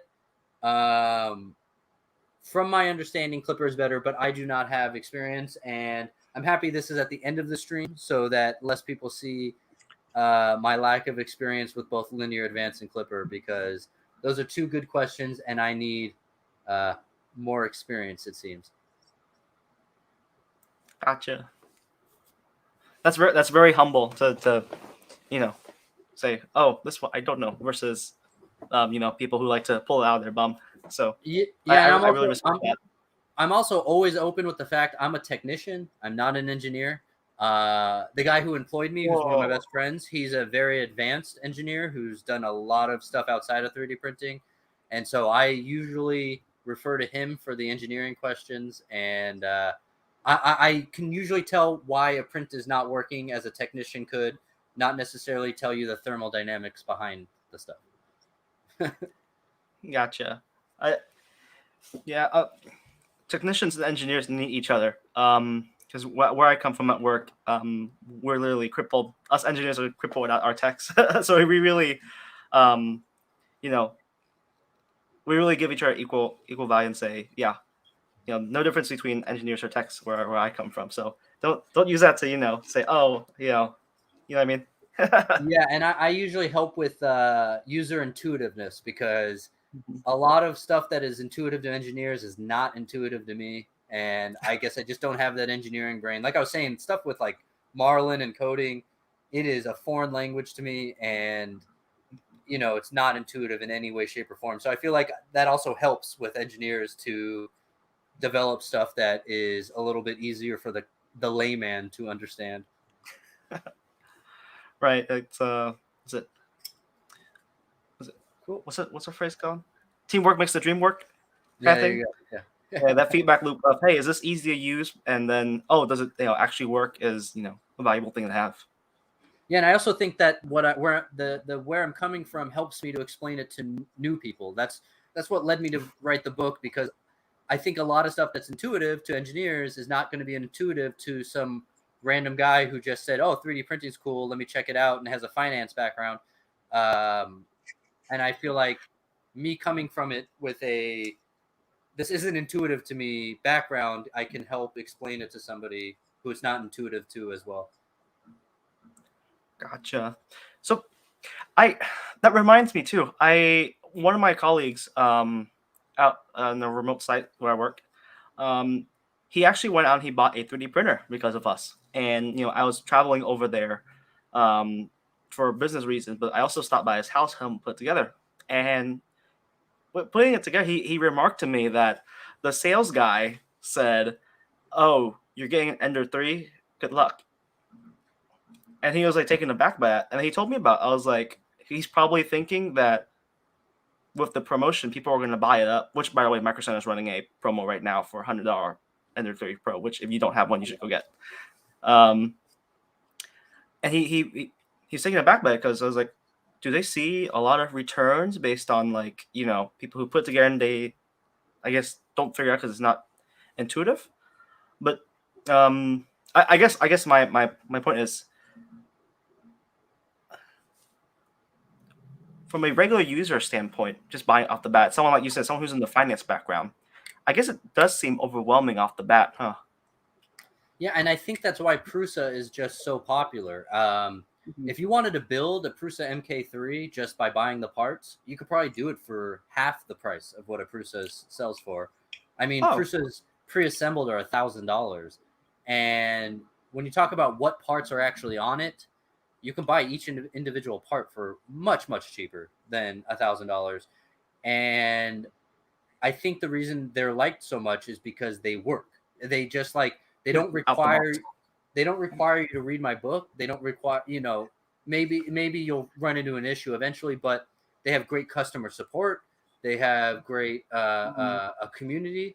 And so while the Ender 3, I think, is great and will teach somebody and is a great intro, if you're somebody where money is not an issue and you don't want to read a whole book about 3D printing, Prusas are so popular. They have figured out how to make it more accessible to the average person, especially with their customer support. I mean, you try to write an email to Creality, they'll never get back to you. So, oh no, forget it.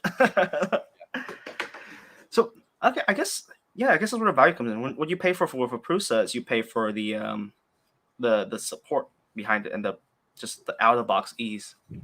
Yeah. I guess on that note, though, I did tell my colleague that, with an Ender 3, because he was deciding between a Prusa and then the Micro Center Ender 3 promo too. And I said, well, you want budget, the $100 is like clear, sure shot, budget, but you will have a learning experience. You'll go in for a ride. So I think that the ride really does teach you how the printer works, what the settings do, and help you get intimate with what you're working with, so that you can fix it if something comes up. Yeah, I mean, for instance, there's another creator named 3D Printing Nerd, who is one of the bigger 3D printing channels out there, and he worked with Neil Patrick Harris, the actor, and got him a Prusa, and he did a live stream with him and got him up and running during the live stream. Didn't need any background knowledge on any of the stuff that's in my book, just kind of helped him plug it in. And it makes it so somebody like Neil Patrick Harris can print figurines with his son without needing a giant background knowledge and that sort of stuff. Gotcha. So P80 Ralph says, I put up printing for over a year because it seems so intimidating. I was homesick for a week and took the time to learn. I'm glad I did. I love the crazy builds we can put together. Yep. And that's the thing with, I guess, when you buy cheap versus expensive, you're trading time, basically, with the printer. Uzumaki says, I got 2 Enders. I couldn't get them to level. I think the entrance level printer for a good price is a Anycubic Viper. And BM asks, when are you guys getting a Voron? Yeah, Vorons are phenomenal printers. They I watched Thomas Sandlatter. So Thomas Sandlatter is, I think, him and CNC Kitchen are my two personal favorite 3D printing channels. They are very knowledgeable, and I wish I knew as much stuff as they did. So Thomas Sandlatter built his Voron, and I thought this was impossible, but he was printing, I think, at 5,000 millimeters per second accelerations, and his top speed was it was absurd numbers. They were like 10 times what I'm printing at, and they were printing good. You can watch it if anybody wants to look it up. It's Thomas Sandlatter or Voron, and they're amazing printers. The thing is, you build them yourself. So Vorons aren't necessarily a company anymore. Just give you a build guide, and you buy all of the parts. The issue is, like, I don't need a printer. Clearly, I give them away to friends and family. So it's hard, and they're not a company that's just going to send me it to review. So it's hard to justify. I think they're like starting at around $1,000. So it's hard for me in my budget to justify spending $1,000 when I have like 2 dozen printers already. But if you want an amazing printer, those Vorons are amazing. Gotcha. Okay. Machine Bucket says, so Voron is and go. Machine Bucket says, spending time on Fix My Print subreddit helped me understand a lot more about printing and avoid common mistakes. Yeah. Yes, that's a great subreddit to subscribe to. When you're just casually browsing at lunch at work and you see it right there, just click on it, say, oh, what's this problem? How do I fix it? And basically crowdsourcing fixes on your print. I generally try to avoid Reddit, but I'm sure that one's a good one. Yeah. Come Out in PLA says, Ralph's been crushing the print game for a minute now. Yeah, dude, you just like you just hit it off the bat with a bunch of prints and whatnot. So sweet. All right, guys. Well, I think that's a pretty good run. We got 2 hours of discussion and prints to look at. If you guys have any feedback for our stream, just send us a DM. What you'd like to see in the future too. I encourage you all to hit the subscribe button. Check out each of our social medias. I have links in the description below. And you have suggestions for future videos and whatnot too. Just feel free to send it in. This is a brand new channel for me. I've never done YouTube before, believe it or not. So it's going to take a while for me to ramp up to and learn how to edit and, what streams appeal and whatnot, and what I can and can't do on YouTube. Like, apparently there's restrictions on like magazine capacity, and just like there's a restriction on holding guns and stuff. Like it's peculiar. So yeah, but I think that since you have such a designing background, I think if you live streamed, or not even live streamed, just edited a video of you designing, do you use Autodesk or Fusion? I mean, I use Fusion. If you just showed people your process, I don't think there would be anything against YouTube's terms of designing a 3D printed gun. I mean, it's just CAD files. So I think people would be really interested in seeing your designing process. And yeah, I think everybody in the chat and everybody here needs to subscribe to you and bug you constantly to come out with designing videos, because I think that's kind of a hole in the market of teaching people how to actually design a new firearm. Right, the thinking methodology, the engineering thinking and such. Yeah. Okay, sweet. I guess I could do that. I mean, after all, it's just, a model is just a numbers and lines in a file, right? Just like how a magazine is a box and a spring. Yeah. But once you put a spring in a box, you somehow end up with a felony in some states. So. Yeah. We'll see. I think you'd be okay with designing, but then again, I don't want to get you strikes, but I think you'd be okay with just sharing a screen when there's nothing physical about it. So. Right. Well, if I get striked, I can just go to like a better platform, like I say a more open platform. Yeah, make sure you sign up with Odyssey, because it automatically uploads all of your YouTube videos. Yep, for sure. Sweet, guys. Well, thanks a lot for tuning in. Don't forget, follow Sean, 3D Print Journal. Links in the chat. Follow me. Links in the chat too. Really happy to have had you guys here for this nice evening. So thanks again for tuning in. Bye.